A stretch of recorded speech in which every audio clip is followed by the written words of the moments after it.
Berhadapan dengan orang marah juga ada seninya loh.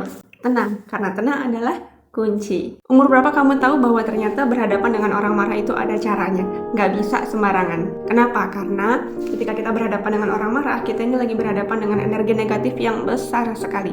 Dan energi negatif itu rentan banget menarik kita untuk jadi ikutan negatif juga. Maka dari itu kita harus melindungi diri supaya juga nggak ikutan negatif. Caranya gimana? Yang pertama, pahami bahwa perang itu selalu butuh dua pihak. Jadi kalau ada orang yang ngajakin kamu perang, yang ngajakin kamu untuk berantem dan marah-marah, jangan pernah menanggapi.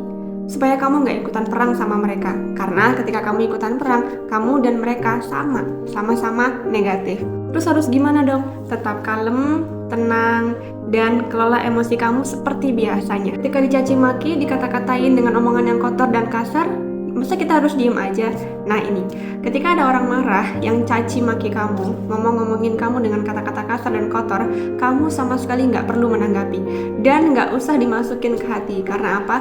Mereka yang sedang marah itu bukan mereka sebenarnya. Mereka lagi dikuasai oleh hawa nafsunya, sehingga apapun yang mereka katakan itu sebenarnya bukan berasal dari diri mereka. Itu berasal dari nafsu mereka. Jadi kamu jangan menanggapi ya, karena ketika kamu menanggapi, rugi banget menanggapi orang yang sedang dalam keadaan marah. Gak usah dimasukin ke hati ya semua caci maki yang dilontarkan ke kamu.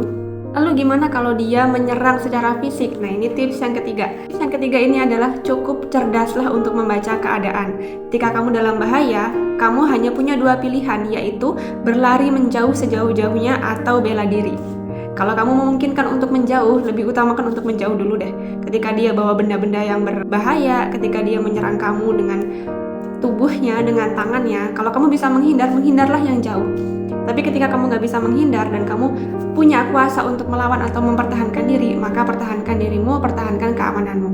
Dan yang paling terakhir adalah jangan balas kemarahan ini dengan kemarahan serupa.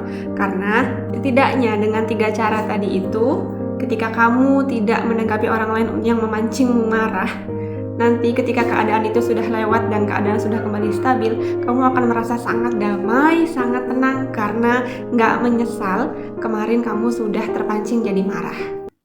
Selamat mencoba ya.